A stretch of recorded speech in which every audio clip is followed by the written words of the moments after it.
I hid inside army tents in porta potties to pump secretly and quietly so none of the senators knew what I was doing and I wouldn't, get in trouble.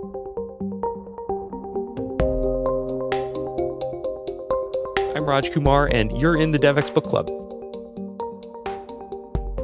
Maybe you're a global development nerd like me, maybe you work at the UN or an NGO, or maybe you're just excited to hear from some of the world's leading authors on the most important issues of the day. Either way, you're in the right place. Grab a snack, get a comfortable seat, and don't worry if you haven't read the book, you're very much welcome. Get ready for our discussion. Welcome, everybody. This is a special podcast episode of the DevX Book Club because we're doing it here on Twitter Spaces live. So we've got a live audience, and we'll record this and post it as part of our podcast. And it's really great to have many of you here. Thanks for joining us. This week's book club author is Fatema Sumar. And Fatema is the executive director of the Center for International Development at Harvard University. And her book that we're here to talk about is The Development Diplomat, Working Across Borders, Boardrooms, and Bureaucracies to End Poverty. Great to have you here, Fatema. Raj, it's so exciting to be here and part of the DevX Book Club. Thanks so much for having me. Yeah, no, it's a real thrill for many reasons. One of which is, we started DevX at Harvard's Kennedy School, and it was the Center for International Development that was very welcoming and supportive back when Jeff Sachs was there. This is quite a long time ago, 2 decades ago. And then reading your book and seeing so many people I know in there, and it's such a personal book. I just thought it would be great to have this discussion together and to have other people involved too. Here on Twitter Spaces. So thank you for doing this. Maybe we could just dive in right into it. You, in the title of the book, kind of say it all, the development diplomat, right? That's not a typical term, but you kind of coin it in this book. And you make the case that that's what you are. That's the career you ended up, maybe you didn't plan to, but you ended up developing a career as a development diplomat, working across the U.S. government in different kinds of roles, partly on the Hill at the Senate Foreign Relations Committee, partly in the executive branch at both the State Department and the Millennium Challenge Corporation. And you kind of lay out in really plain terms what it's like both professionally and personally, to work in these institutions. And you argue that we need to break down the silo that exists between diplomacy, and we think of the State Department, of embassies, and development agencies like USAID or the DFC or the Millennium Challenge Corporation, and that you ended up having this really unique career where you blended both things, but not everybody does that. And I guess maybe we could just start there with this idea. What is a development diplomat? Why is it an important concept? Well, it's funny how I got into my career, which kind of explains some of where I ended up with this concept of development diplomacy. So I started out actually in the national security and foreign policy spaces. That's what I studied in undergrad and graduate school. When I came out of grad school as a presidential management fellow at the State Department, and then I went to the Senate. I really focused on a career on Asia, on foreign policy. And, the irony is, and I know I'm now at the Center for International Development up at Harvard and focused on a career in international development. But the irony is I didn't actually take much coursework in international development back in the day or think of myself in any way interested or as a development professional academically or in the career path that I started out at in my 20s. Yeah, you mentioned that in the book, which I found striking now that you're at a university, because you provide some advice for what people ought to be studying. And there's a lot of advice, by the way, in this book in terms of careers and studies and for younger people starting out in their career. And you mentioned that you were able to get through your entire program without ever taking a course in international development. Yeah, I really didn't think that's what I was going to do in my career. I really thought I would, focus on diplomacy and foreign policy. And in my limited understanding in my, early 20s of what that meant a lot of politics. It meant public policy. And I certainly took my fair share of statistics and economics and, all the quantitative courses, but with a real focus and eye towards foreign policy. And so I think one of the biggest surprises early in my career in my 20s was that in the foreign policy realm, both at the State Department and then when I was in the Senate, I kept ending up with oversight around of the development budgets. And I remember, and I write about this in the book, where I was very young. I was 28 years old, and I was one of Senator Kerry then's senior staffers on the Afghanistan-Pakistan accounts, and I had oversight of about $6 billion of U.S. development spending in the Afghanistan-Pakistan region. This is at the height of the U.S. war in Afghanistan back in the 2009-10 period. And I really realized I was going to have to learn quickly on the job. If we're going to do oversight of our development agencies, what goes into that?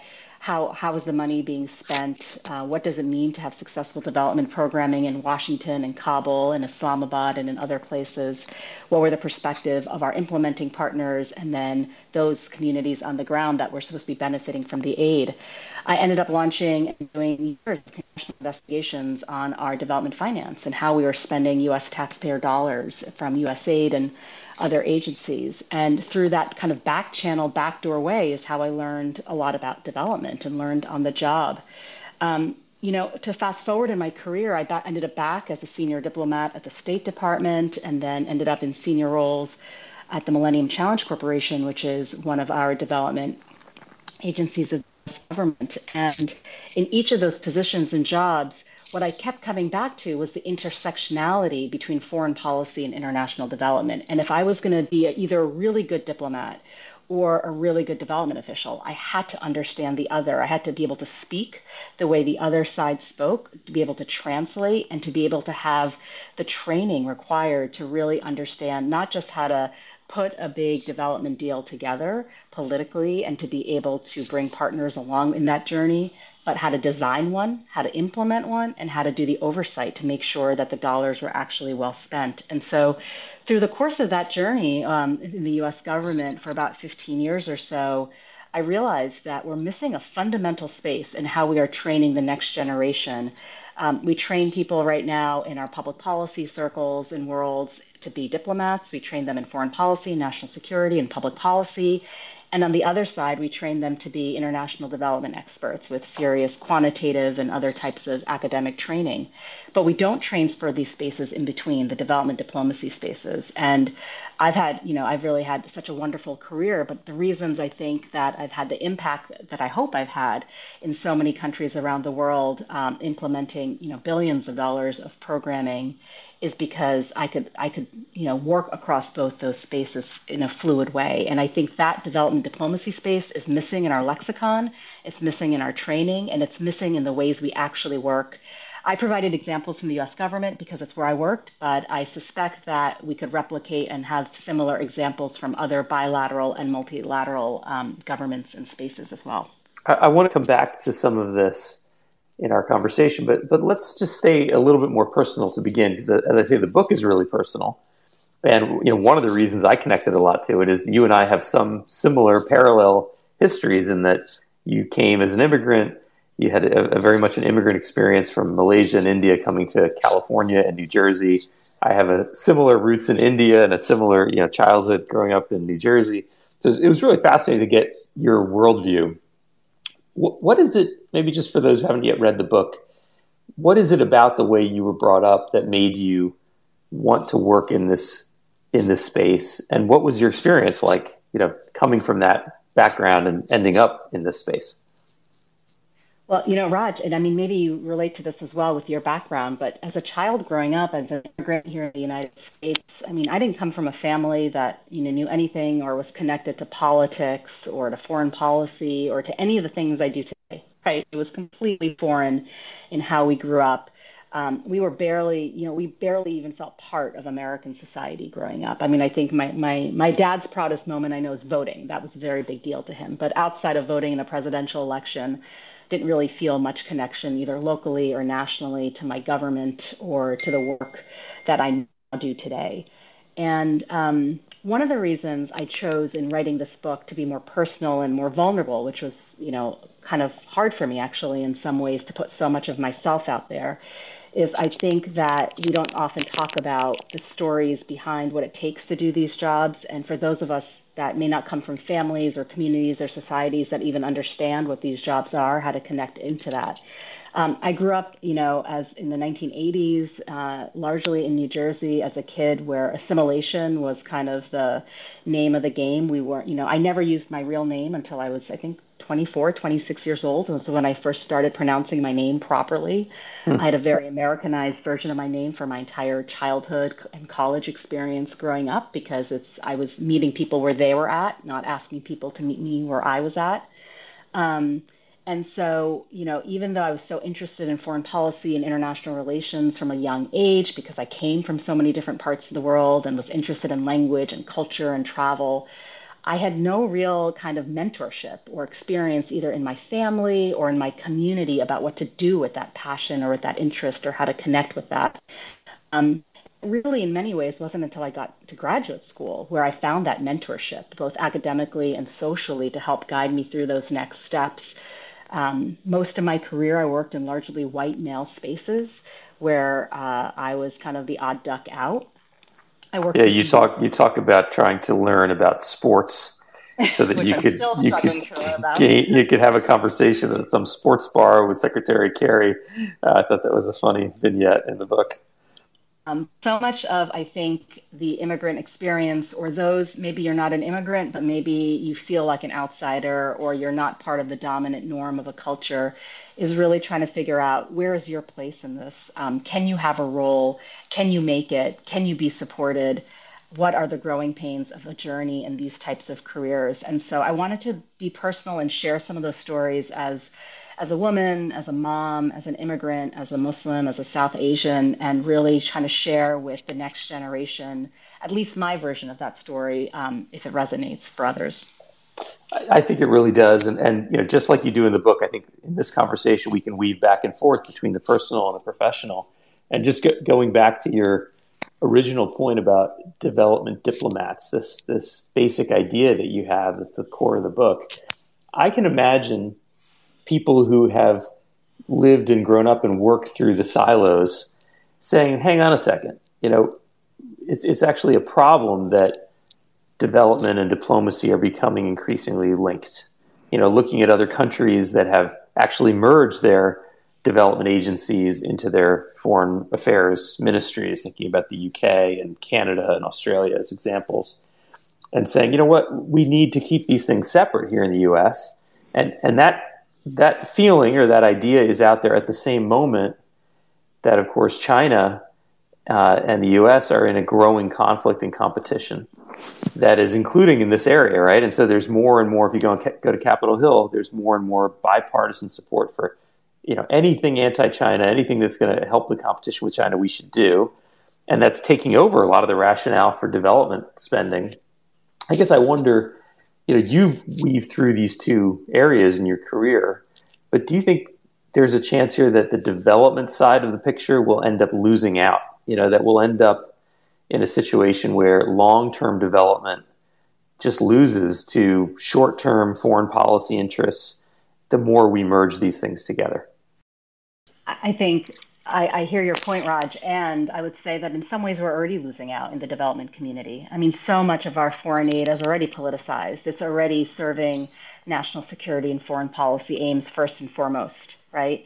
I mean, if it wasn't, if we were actually spending our foreign aid dollars just on where poverty or inequality was the greatest, you would see us spending money in completely different ways in different countries in different proportions than we are currently, at least in the United States, but I would argue for the UK, the EU, and many other places as well. So we're already in a space where we've overly politicized foreign aid, and you see that happening in Washington and London and so many other places. The difference, I think, with this concept of development diplomacy is not to politicize foreign aid. It's not to add to the political of it, but instead it's to say that we have these mechanisms that, at the end of the day, at a bilateral level, for instance, but this applies to the multilateral banks as well and other spaces. But at the bilateral level, if you're going to strike an agreement with the government of Ghana or another government for what reform should look like, or what infrastructure should look like, or what a design or development program should look like, at the technical level, you may reach an agreement with the health ministry or the education or the agricultural ministry. But at a political level, that deal often, if it's a big enough scale for impact, that's being done at the foreign ministry level, the finance ministry, and if it's even maybe bigger dollars or political importance, it can go all the way up to the prime minister or the president. Those are inherently political actors that we are dealing with in order to secure national buy-in or regional buy-in to a concept on the development side. And yet, oftentimes, the people negotiating the political deals don't have the development training. So think about ambassadors. Even in the US State Department lexicon with the Foreign Service, with economic officers, they may be trained in the econ cone, but it doesn't mean they have the international development training or the background to really understand the design, the implementation, the evaluation, monitoring, or oversight of the development programs or the objectives that we're trying to achieve. On the technical side, those that are putting the deals together are often development experts. There are economists. There are subject matter experts. But they often lack the political training of how to interact in these political spaces, whether that's foreign finance ministries, it could be mayor's offices, it could be governor's offices, it could be at the political space. They often lack that training in country and certainly in Washington, D.C., with Congress and other political actors and stakeholders. And so we're fundamentally missing some of the required ingredients for what it takes to actually get not just a design or a program or concept across, but to actually get the structural reforms across the table and to get that buy-in politically and at a development level in these countries. And I think the absence of these spaces has meant that we're working in such different silos.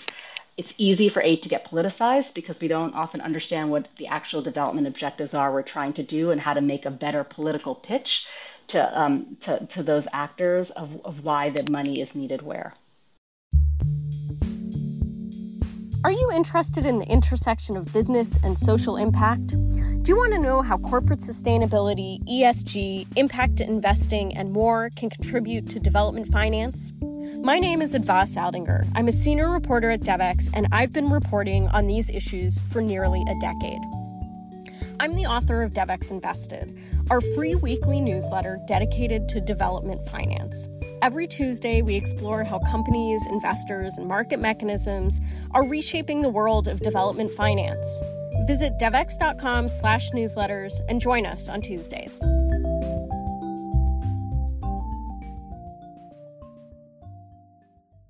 This book, it's really an insider's book, right? You talk about these agencies that are not known to many people and how they really work on the inside. And there is a vignette in here about how you worked on a report that ended up becoming really influential on the unsustainability of U.S. aid to Afghanistan and turned into a big media storm and really, pushed this narrative and this idea that actually we were spending a lot of money, but not in the right ways. And I guess I just thinking about that as a jumping off point, I wonder what your take is now, looking back, having written this book, having all this experience in these agencies about the way we do development work and, the way the United States spends its money across 20 federal agencies. How effective is it? What do you think is working? What do you think isn't? Well, the first thing I would say, and for those of you listening that may be in more junior stages of your career, remember, keep in mind your North Star of why you got into the line of work you did. And I say that because it can take a lot of courage sometimes, or at least some courage, to both do the work, but to also speak truth to power about what you're seeing, what you're doing. And when you think it's not working or it can be done better, to bring that to light to either your immediate supervisors, your agency, your organization, or to external actors, whether that's the media, Congress, or other stakeholders in the system that could care and could do something about it. And so the first thing I would say is I'm really, looking back on my own career, I'm glad that I had the support systems and the courage to speak out in my 20s and my early 30s to run these investigations and to speak out even at kind of political and career risk to myself. I mean, at one point I remember I was quite unpopular in Democratic circles in Washington, being critical of how U.S. aid and the White House and the State Department were spending money in the Obama administration. And coming from a Democratic Senate, that was really, really not only unpopular, it was actively frowned upon. So the first thing I would just say is, I think it takes more and more courage for those of us that know something is not working to be able to say it, because oftentimes we're friends with the very people in power. And there can be, the same people that we grew up with, professionally speaking, in our circles, are in the same positions, or different agencies are in positions of power. And it's hard to be critical publicly around what is not working. And I think we need to kind of break through that in more courageous ways. The second thing I would say is our aid is largely politicized in so many different ways, at least in bilateral and multilateral spending accounts. And we're not often going to where the problem is either the greatest, and too often we still have a very colonial model of who gets to make the decisions on how much money is spent, where the money is spent, for what purposes, and to decide what success means and how that's defined. We really need a fundamental rethinking, I think, in many ways, of our foreign aid structures, philosophies, and the shift of power. And it's not just a localization conversation, which I know is now like the new word on the street in the development circles, but it's really about a shift of power of who gets to decide what their futures look like, and what role taxpayers from other countries have in having that say as well. Yeah, that's a more fundamental shift, I agree, than localization. Do you think it's possible, like when you look at the efforts right now to localize spending, I mean, in some ways, MCC, where you work, was meant to be local, and it is in some ways, right, that it's coordinated with the country. The country submits a proposal for what they want to spend the money on. You create some kind of a domestic coordinating body that includes civil society as well as government. I guess, do you feel like we're on the path toward that vision that you laid out there? Or do you think, these are the kinds of steps we've seen before, kind of more like a fad? Is localization a bit more of that fad? Or do you think it's on the path to that fundamental reform? I think the shift that's happened that's real and worthy of note in the last 5 years or so is this concept that we have to shift power. And that we cannot just kind of keep replicating neocolonialism modes and methodologies, and then say, we're equal partners with those we work with around the world. I think that shift is noticeable, and I think the intent is genuine. To be real about what it's going to take to do that is much, much more than the terminology of localization. It is really a big shift that's needed in terms of thinking through how services and goods are procured, how decisions are made, and risk management in particular. We're very, very risk averse in Washington and other European and Western capitals about deciding what success looks like and how much risk we're willing to take on.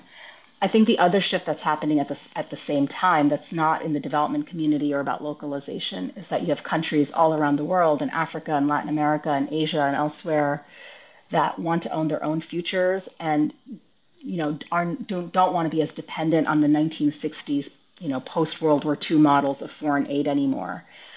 They see opportunity. They see the pitfalls of foreign aid traps, debt financing. The traps of having no voice in, structures like the UN Security Council and other spaces. And they are starting to rewrite their own expectations and demands for what their future looks like. And it's up to us to be listening to that and to take them seriously.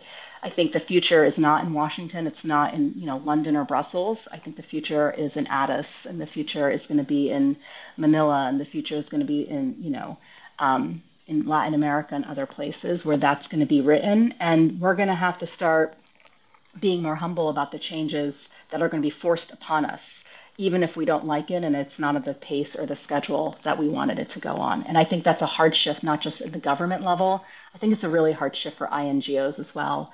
I had a chance to spend a few years in the INGO sector and between government stints, and I think you're seeing the same struggles being thought through, debated, and replicated there as well. I've got a story related to this, which sounds so compelling. It's hard to believe it's true, but a good friend who I know really well insists this is what happened. She was in the room when Ellen Johnson Sirleaf took power as the new president of Liberia, more than a decade ago, and says that that she walked in with the president to the president's office, and it was just in a complete state of disarray. There, boxes everywhere, broken furniture, no air conditioning, and there wasn't even a desk for the president. And the American ambassador apparently was there. The Chinese ambassador was there. And the president says, the American ambassador asked, what do you need from us? And President Sirleaf said, well, to start, I need a desk. And the American ambassador, again, according to my friend, looked like, wow, I have no idea what to do with this request. This is not what we do. And the Chinese ambassador piped up and said, we can do this. And within a day, had a desk, had air conditioning, had the place cleaned up. I mean, again, it's just one story, and it's who knows. But in your experience, when you think about this challenge between the U.S. and China that's playing out in the places you just mentioned, in places like Addis, what do you think about our model versus theirs? And are we geared up and set up to win in the way you described, to win on behalf of values and democracy and human rights, or not? Well, for me personally, and the freedom of now talking to you, Raj, right now in this moment of my life is I don't work for the U.S. government, and I don't have to wave the flag in any way, shape, or form. And just to say, like, for me, the winning is not the U.S. China. The winning is whether or not we can empower people all around the world to get to own their own futures without it being kind of, dictated to them by outside and external actors, whether that's foreign powers, companies, or other stakeholders. I'm really struck. I've worked in so many different countries around the world, and I'm really struck by the frustrations I've heard from government and civil society leaders, where we go in as Americans or as foreign actors, and we come in with our incentives, and that can be financial, it could be whatever our packages are that we're ready to deliver in the name of partnership. And it's because we've done the analysis of what we think they need, what we're willing to give, we're willing to partner with, and when you talk to them, their frustration of you're not even listening to who we are, what we need. We already know our problems. We don't need, a multi-year analysis to tell us that we don't have power for our communities, for instance, or that the roads don't work, or that our schools don't work. We know our problems. We actually already know our solutions in many cases. We've tested them out. We've seen results of innovation and entrepreneurship in Kathmandu. We've seen this in Bangkok. We've seen this in so many different places. And we have the technical capacity. We've trained up actually an entire cadre of high school, undergraduate, and graduate leaders in these spaces. But we can't keep them here, right? Because maybe the jobs don't exist, or maybe the environment, the enabling environment, doesn't exist. And so, I think there's incredible capacity in so many countries around the world where they know what they want, they know what they need, and if we could make it easier to just meet them where they're at instead of imposing our own kind of narratives and norms and structures and policies that are expensive, cumbersome, time costly, and very, very steeped in our own definitions of risk management, I think you could start seeing fundamental shifts. I think it's why you've seen some more breakthroughs on the social impact side, on the private sector side, on the entrepreneurship side, where some of those limitations aren't so cumbersome. But those are the kinds of shifts I've seen. I can't tell you how incredibly I've been in so many rooms with finance ministers or foreign ministers or others off record where they're just so frustrated with us and our processes and how long and expensive they are. And at the end of the day, they don't even meet the needs of their own populations. Conversely, I've worked with leaders who in maybe the interest of their people is not what they have in mind. The reason they want our aid or the reason they want us to put our road in a certain district is that they can win the election, right? And so also knowing when we push back and when we're fighting for the right thing. I mean, that's kind of the political spaces too that we have to kind of be smart about as well. That's fascinating. And I want to jump back a little bit to some of the personal you have in the story. You talk a lot about what it means to be a staffer. And I wonder, especially for people who are listening to this who are earlier in their career and trying to decide the direction they might take, what does it mean to be a staffer? What is it like? Well, I joke that if you're in the US government, maybe any government, unless you're the president of the United States, it doesn't matter what job or title or rank you have, you're always a staffer. You're always staffing up in the bureaucracy. Whether you're an intern, which is what I was when I started out my career at the State Department, whether you're a desk officer, whether you're a program officer, development officer, a Senate staffer, or whether you're a deputy assistant secretary of state, as I was later in my career, or the vice president of compacts, which was my last position before leaving government. What it means is understanding that you work in an incredibly large, cumbersome bureaucracy filled with rules, regulations, culture, both political rules, policy rules, and cultural rules and norms. Understanding the language of the bureaucracy is really, really important for success. Understanding your immediate ecosystem, the power your boss and your colleagues have, not just over you, but with you to either help you succeed or to hold you back. These spaces can be either incredibly empowering if you're in the right ecosystem, or they can feel suffocating if you have the wrong ingredients or the wrong people in your ecosystem. And so most of my career at both junior and senior levels, I'm always been a staffer. It means knowing how to get buy-in, how to staff up, how to put your needs secondary to those that you serve in the system. I remember, Raj, I have 3 kids right now, but for most of my career, at one point I had 3 kids under 5 years of age, and I was on the road all the time.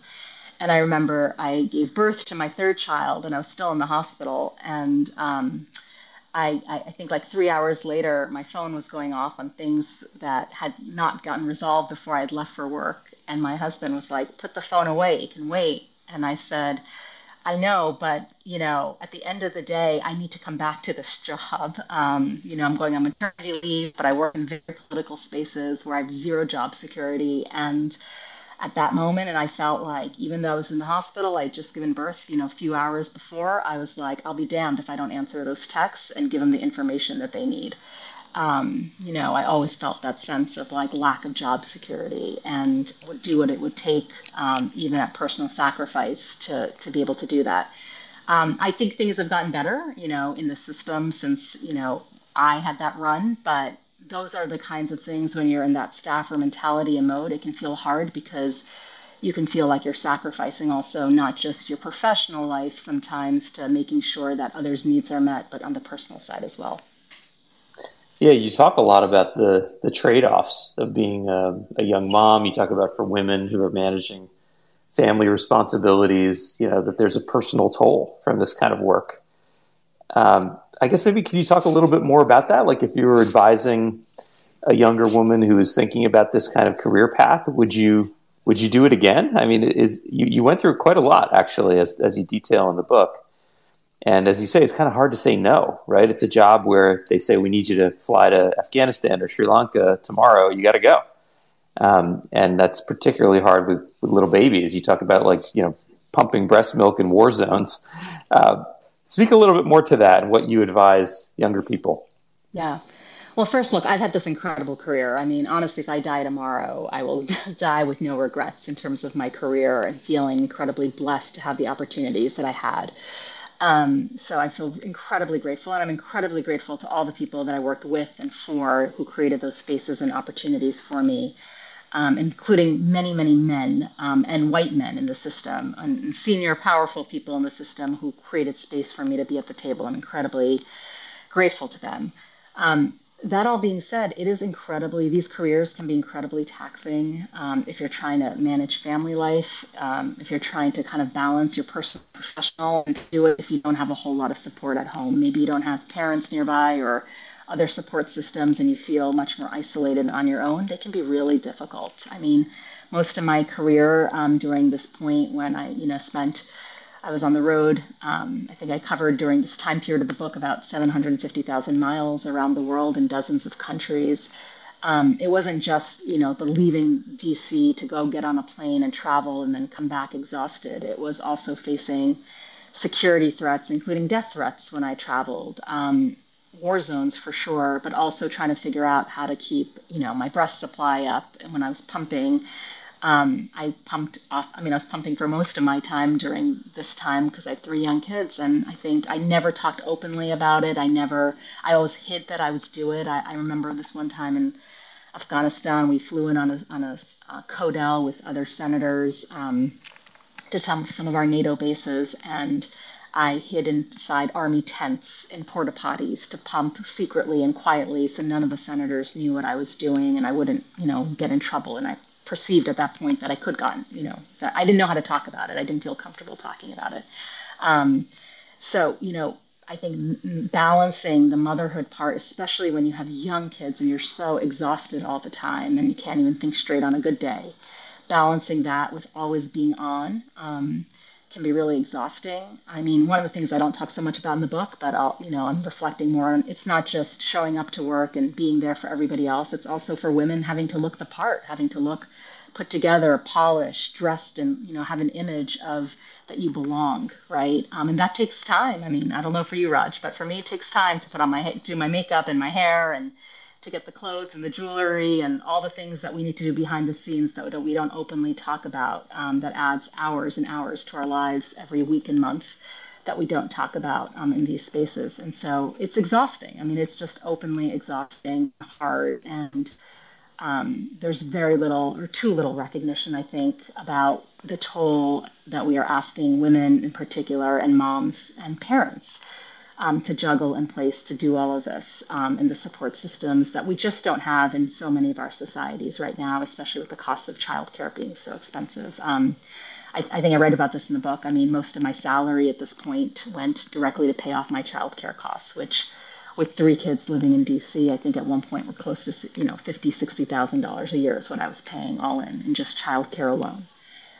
So I made no money, financially during this stage of my life. I was and am incredibly lucky to have had a spouse and a partner that pulled equal weight to help make all of this done and to support me when I traveled and to be able to do that. And with moms and mom-in-laws flying in, on the fly as needed sometimes when they could afford to do so as well.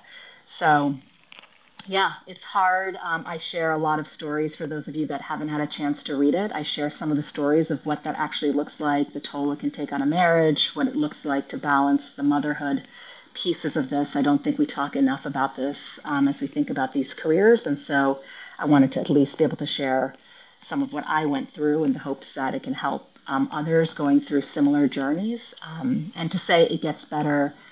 In terms of advice, a couple things I would just say is I wish I was more open back then with what I needed in my career, with my bosses, with my professional ecosystem. I felt too scared to talk about it. I didn't have the vocabulary to talk about it.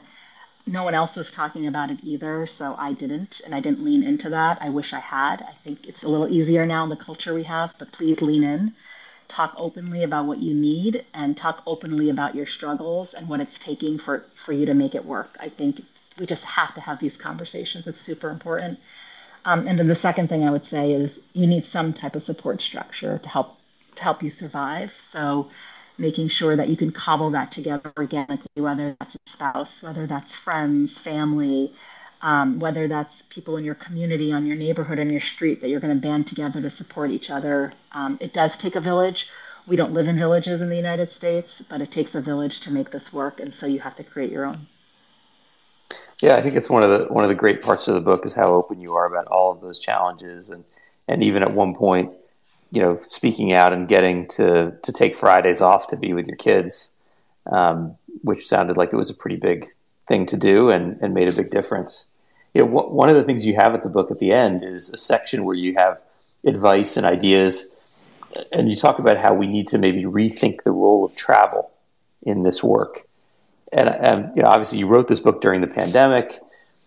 We're all rethinking travel, but I guess specifically for the kinds of roles you've had, do you think we can go to a different, mindset around travel than what we've had in the past? Or is it just so naturally linked to the job and to the credibility and to the relationships to do diplomacy that no, it doesn't matter. You're going to have to be on a plane, young kids or not, just all the time. How do you think about that? I think it's going to be a combination of both. I mean, you absolutely have to make relationships in person, whether that's locally in your community or around the world, to do this type of work. It just doesn't work remotely 100%. So I think that's true and real. That being said, I don't think you need to do everything in person. Once you can form some of those relationships, form some of the trust, you can use technology to help fill in some of those gaps in cheaper, more effective, efficient ways to be able to do that. And I'm really grateful to the pandemic in many ways that we accelerated our use of technology to be able to connect. Technology is not going to be a substitution for human contact, so I do think it's going to be, a balance between the two to be able to do that. And then it's also just the norms of, how you travel, where you travel, and making sure that, even the support when you travel. I mean, it's funny when you work in the U.S. government, they're so strict when you travel abroad about, economy class only, for instance, and all of these very strict rules and norms around travel. Um, I used to always feel like I would travel around the world. I would sleep zero on my way there. I would land at like 6 in the morning. At 8 in the morning, I would be, in the car on the way to see the U.S. ambassador or to see a finance minister or whoever I was seeing, and I had to have looked like I had slept for 3 days and looked polished and presented and all ready to go. I would do 16-hour days. Oftentimes, I would leave the country for the next country, and I would come home so tired and needing to sleep for a week, but having none of that flexibility because you come home to the kids, you come home back to your job, and you just carry on with life. And I think when we say travel, it's not just how often you go or where you go or how to plan the travel. It's also to plan for when you come home and how to create spaces where you can detox, where you can catch your breath, where you can try to be healthy physically and mentally, and how you can create work ecosystems that actually let you be healthy when you return home as well is just as important as the travel conversation of how often or where you go. Yeah, that's a great point. It isn't really just the glamour of travel that I think a lot of younger people looking at careers in this space think about, but the reality of it when you're trying to juggle all of these things. Just as we kind of, Can I say one yeah, more thing about sure, travel? please. And I do mention this in the book, but it's something that always these are like the little things no one talks to you about in graduate school or on your jobs. But for me, travel meant not just planning travel or booking travel or packing a suitcase. For me, travel as a mom meant thinking through the million meals I had to prep before, while I was on the road, getting all the groceries for that, finding time starting from like 10 a night to midnight to prep all the meals, pack the meals, write a menu for what to expect for the 4, 5, 7 days I was gone. Thinking through all of the school events that were coming up and what was going to be required for that, activities, soccer, et cetera, coming up with the schedules for the nannies or the caretakers that were going to do pick up and drop off. So, I just want to say there's all of these like things that we just don't openly talk about, but what it takes to make your life really work and the burdens and the costs that parents and moms in particular, but all parents have to do behind the scenes that take time, that take a mental tax and toll to make it work. And I think those are the things that also just kind of added to my overall stress about when I knew I had to hit the road. Those are the million things going through my mind in addition to all the work pieces of what the trip meant. Yeah, I'm so glad that you're talking about it openly. That you talk about it openly in the book and here in this podcast. I think it's such an important topic. And I wonder, just as we wrap up, if you could share a little bit more on that theme for people who are considering, their career in the development sector.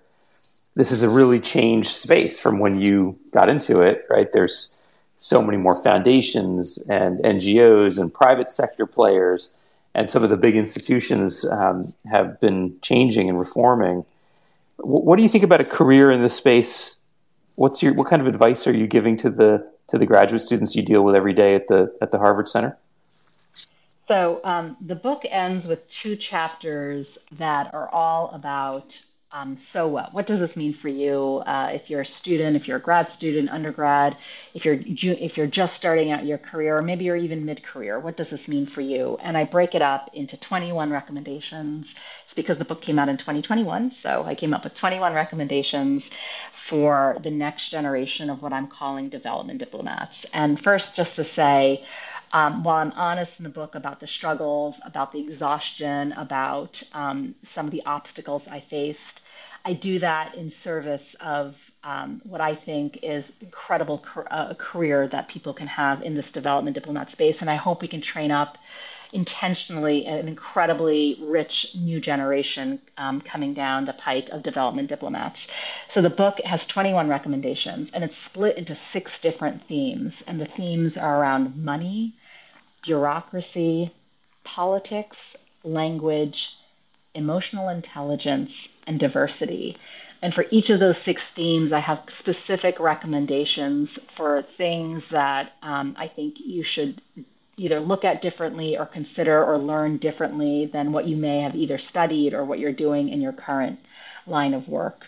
I also have a suggested curriculum of coursework that you could consider taking in undergraduate or graduate spaces, or if you're going back from mid-career or on-the-job training as well, that is much more intersectional in thinking through the development diplomacy spaces, marrying traditional public policy curriculum on the foreign policy, national security side with the economic policy, development policy sides in those lines of work.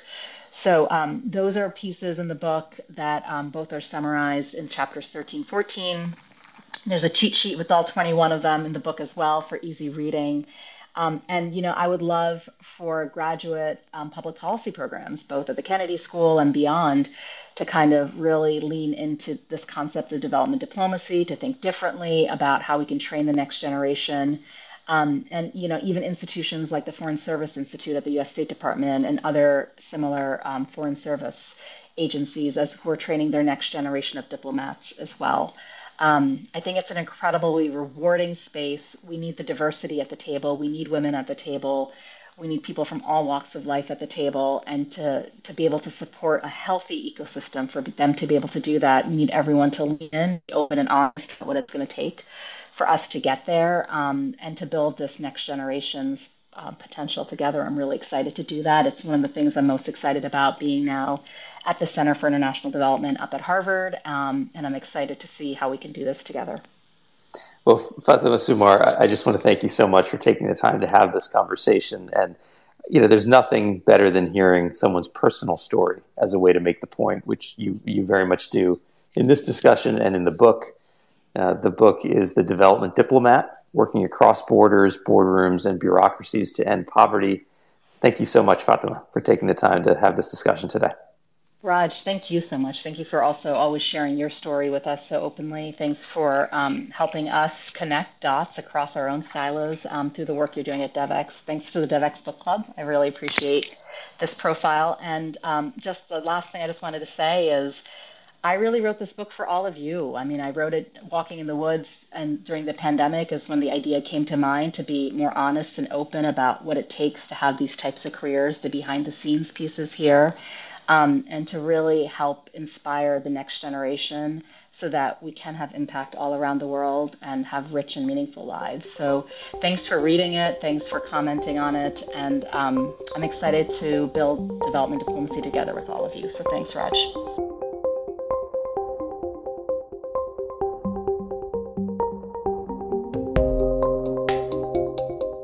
Thank you all for joining. If you like the podcast, please share with your friends and give us 5 stars.